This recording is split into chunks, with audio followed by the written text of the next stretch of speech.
Hello guys, welcome to my YouTube channel target point set the target. तो आज हम class 12 के third chapter जो है रासायनिक बलगति, जिसको इंग्लिश में बोलते हैं केमिकल काइनेटिक्स, उसके बारे में आज बातचीत करते हैं। ठीक है, और इसमें इस चैप्टर का मैं वीडियो और भी अपलोड करूँगा अनदर वीडियो में, आप उसको भी देखिएगा। ठीक है, चलिए स्टार्ट करते हैं। तो है रासायनिक बलगति। ठीक है, रासायनिक बलगति में देखिए, हमेशा हम किसी न किसी की अभिक्रिया की वेग की बात करेंगे। कभी न कभी किसी भी अभिक्रिया के वेग, रेट ऑफ रिएक्शन की बात करेंगे।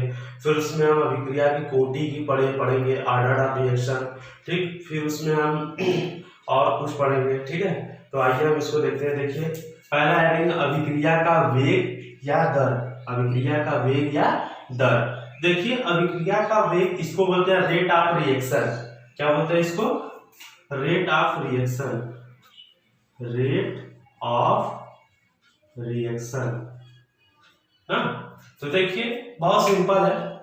देखिए, समय जो यहाँ पे लिया गया वो हमेशा एकांक लिया गया, यानी कि t इक्वल टू कितना 1 सेकेंड ना।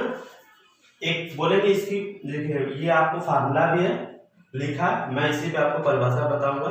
ठीक है, देखिए बोलेंगे कि एकांक समय में सांद्रता दिया हुआ है ना। सांद्रता यहाँ पे अभिकारक का भी हो सकता है, उत्पाद का भी। सांद्रता मतलब जो मात्रा दिया गया, तो वो अभिकारक का भी होता है और उत्पाद का भी।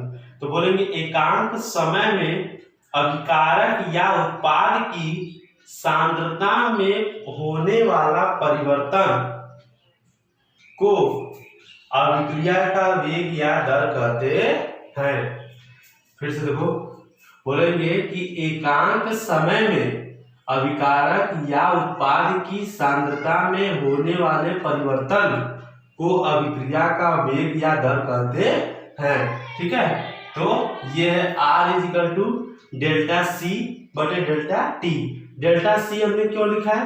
क्योंकि चेंज ऑफ कंसंट्रेशन, इसलिए डेल्टा C लिखा है। डेल्टा T इसलिए लिखा है क्योंकि टाइम चेंज हो रहा है ना, टाइम चेंज हो रहा है।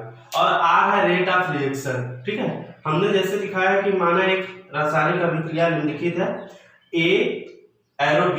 A अभिकारक है और B क्या है? उत्पाद है। इसकी जो सांद्रता में परिवर्तन होगा वो डेल्टा x है। सांद्रता इसकी डेल्टा x है और इसका समय जो है डेल्टा t है। इसका भी सांद्रता डेल्टा x है और इसका समय भी डेल्टा t है। तो इन दोनों का यदि रेट ऑफ रिएक्शन निकालेंगे तो देखिए क्या होगा। अभिक्रिया का वेग या रेट ऑफ रिएक्शन, तो minus delta x dx upon में dt।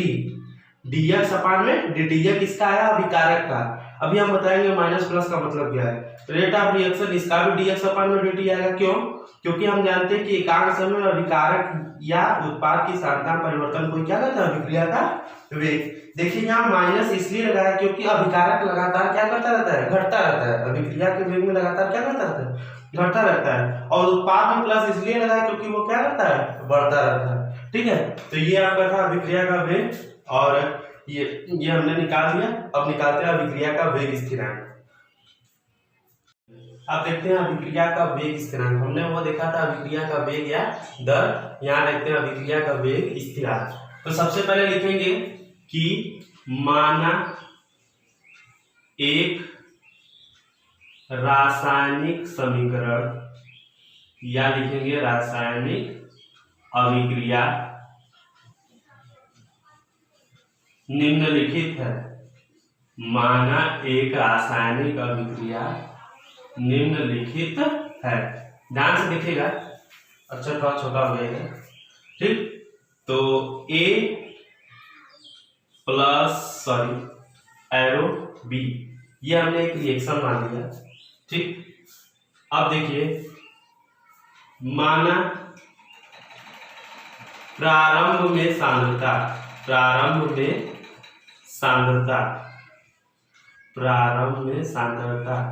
कंसंट्रेशन, इसकी मान लिया हमने A और इसकी मान लिया 0। प्रारंभ में हमने जो भी लेगा तो हम अभिकारक ही लेंगे, उत्पाद तो लेंगे नहीं। अभिकारक लेंगे तभी तो उत्पाद बनेगा। तो A और इसकी 0। dt समय पर डेल्टा t से भी छोटा है dt, तो dt समय पर माना इसकी जो सांद्रता है वो x हो जाएगी। क्या हो जाएगी? यक्स हो जाएगी। तो हम पूछेंगे इसकी सांद्रता बताओ, तो आप बताओगे सर a माइनस यक्स, इसमें से इसको घटा दीजिए, वही a माइनस यक्स, उसकी क्या होगी सांद्रता। यह किसकी सांद्रता है, अभिकारक की सांद्रता है। ठीक, अब देखिए अभिक्रिया का वेग, अभिक्रिया का वेग, अभिक्रिया का वेग देखिए क्या है, रेट ऑफ रिएक्शन। तो हमने जाना है कि dx अपान में dt, यही होता है अभिक्रिया का वेग, हाँ dx अपान में dt, सॉरी इसको यहाँ लिखते हैं, अभिक्रिया का वेग dx अपान में dt is directly proportional to कितना है, a माइनस यक्स। इसके क्या होगा, यही है ना अभिक्रिया का वेग a माइनस एक्स, यही पता करना है ना। देखिए तो dx अपान में dt इज इक्वल टू के a माइनस एक्स, के a minus x, third derivation इसको लिखिएगा अच्छे से, dx अपान में dt के a माइनस, इसके चिन्ह को हटाने के लिए अनुक्रमानुपातिक चिन्ह को एक कांस्टेंट का यूज किया के। ठीक, अब देखिए dx अपान में dt इज इक्वल टू के a माइनस एक्स, यही था हमने यहाँ पे लिख दिया। ठीक, देखिए इधर माना यदि a minus x is equal to 1 हो जाए, मतलब अभिकारक की सांद्रता कितना हो जाए, 1 हो जाए, तो ये हो जाएगा dx अपान में dt is equal to k, हो जाएगा कि नहीं। तो यही आपका निकल गया अभिक्रिया का वेग स्थिरांक। ठीक है, अभिक्रिया क्या है, वेग स्थिरांक, जहां पर where k is equal to वेग स्थिरांक, क्या है आपका वेग स्थिरांक। ठीक, तो बोलेंगे कि इसकी परिभाषा लिखेंगे कि अभिकारक की सांद्रता एकांक होने पर, अभिकारक की सांद्रता एकांक होने पर अभिक्रिया का वेग उसके वेग स्थिरांक के बराबर हो जाता है। ये क्या है, अभिकारक की सांद्रता, क्या है, अभिकारक की सांद्रता। ठीक है, बोलेंगे क्या, और बोलेंगे कि अभिकारक की सांद्रता एकांक होने पर, एक है एकांक होने पर अभिक्रिया का वेग उसके वेग स्थिरांक के बराबर हो जाता है।